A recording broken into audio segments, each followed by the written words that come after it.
Hi friends, നമ്മുടെ സഹകരണ മേഖലയിൽ വരുന്ന ഏറ്റവും പുതിയ ഒരു അപ്ഡേറ്റ് ആണ്. നിങ്ങൾ എല്ലാവരും കൃത്യമായിട്ട് കേൾക്കുക.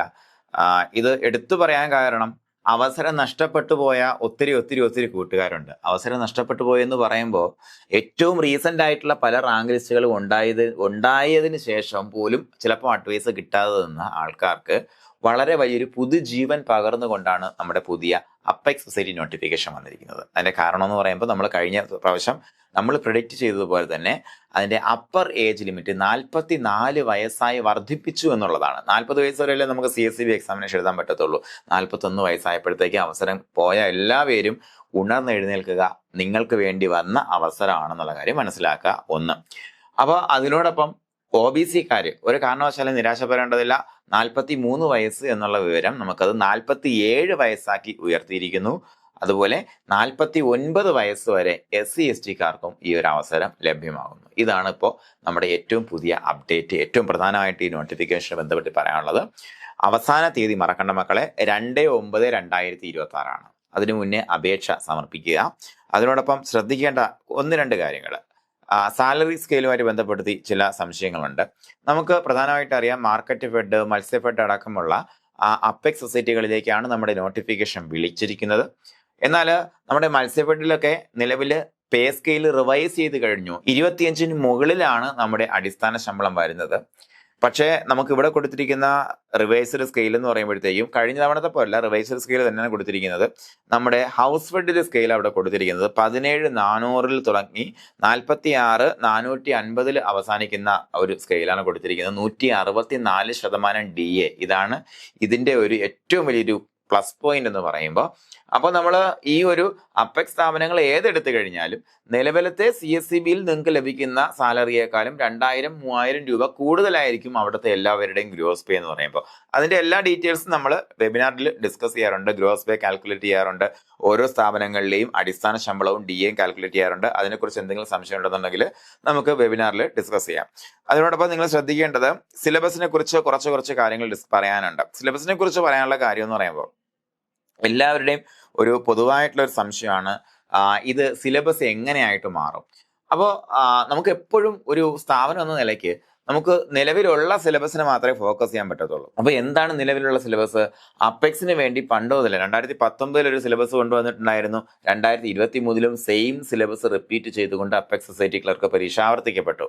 അപ്പോൾ ഈ പരീക്ഷയുടെ പ്രത്യേകത എന്താണ്? അവിടെ ഫോറിൻ കോർപ്പറേഷൻ ഉണ്ട്, അതുപോലെ സഹകരണ നിയമവും ഉണ്ട്, അതിനോടൊപ്പം ഇംഗ്ലീഷും ഉണ്ട്, അതിനോടൊപ്പം നമ്മുടെ IT-യും ഉണ്ട്, അല്ലെ? ഇങ്ങനെയാണ് നമ്മുടെ ഒരു സിലബസിന്റെ ഒരു ഭാഗം വന്നത്. അപ്പൊ ഇവിടെ കേരള ബാങ്ക് എന്ന് പറയുമ്പോഴത്തേക്കും ഒരു അപ്പെക്സ് സ്ഥാപനം ആണല്ലോ. ആ അപ്പെക്സ് സ്ഥാപനത്തിന് ആവർത്തിക്കപ്പെട്ട സിലബസ് നമ്മുടെ JC-യുടെ സിലബസ് ആയിരുന്നു എന്നൊരു ക്വസ്റ്റ്യനും ഒരു കോൺട്രവേഴ്സിയും ഇപ്പോഴും ഉണ്ട്. അപ്പോൾ ഒരുപാട് കുട്ടികൾ ആ സംശയം ഉന്നയിക്കുന്നുണ്ട്. നമുക്കും ആ ഒരു ഡൗട്ട് ഉണ്ട്. അപ്പോൾ നമ്മുടെ പ്രോഗ്രാം മുന്നോട്ട് പോകുന്നത് ഇൻ കേസ് അതുപോലൊരു സിലബസ് ഷിഫ്റ്റ് വന്നു കഴിഞ്ഞാലും നമ്മളെ ബാധിക്കാത്ത തരത്തിലായിരിക്കും. അതുകൊണ്ട് തന്നെ ആ ടൈം ടേബിൾ പ്രിപ്പറേഷൻ വളരെ സ്പെഷ്യലായിട്ടായിരിക്കും എന്നുള്ളതാണ് ഏറ്റവും വലിയ പ്രത്യേകത. അതിനോടൊപ്പം നിങ്ങൾക്ക് ഇവിടെ ലഭിക്കാൻ പോകുന്ന ഏറ്റവും വലിയൊരു കാര്യം എന്ന് പറയുമ്പോൾ എക്സാമിനേഷൻ പ്രാക്ടീസ് തന്നെയാണ്. പരീക്ഷകൾ എഴുതുക എന്ന് പറയുമ്പോൾ തന്നെ ഞാൻ എല്ലാ വെബിനാറിലും പറയാറുണ്ട്, അല്ലേ? നമ്മുടെ നിലനിൽപ്പിനെതിരെ വരുന്ന വലിയൊരു തിരിച്ചടിയായിട്ട്, ഒരു വെല്ലുവിളിയായിട്ടാണ് പലപ്പോഴും നമ്മുടെ മൈൻഡ് അതിനെ ട്രീറ്റ് ചെയ്യുക.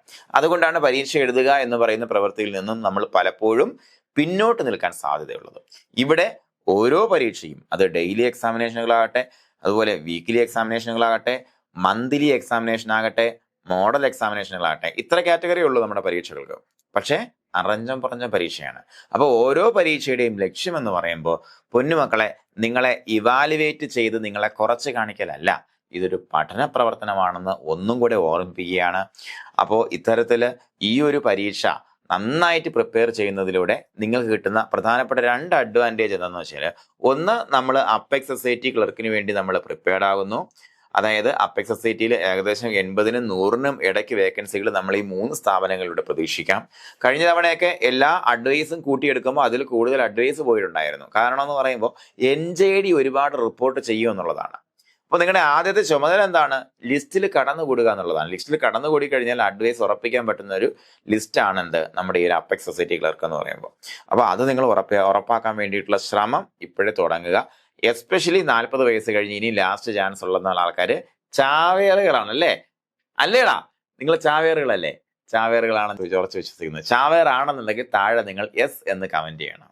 ഓക്കെ, അപ്പൊ നിങ്ങൾ ഈ അവസരം നിങ്ങൾക്ക് വേണ്ടി മാത്രം ദൈവം കൊണ്ടു തന്ന ഓപ്പർച്യൂണിറ്റി ആണെന്ന് മനസ്സിലാക്കുക കേട്ടോ, എന്നിട്ട് പണിയെടുക്കുക. അപ്പൊ ഇത്രയാണ് പ്രധാനമായിട്ടും പറയാനുള്ളത്.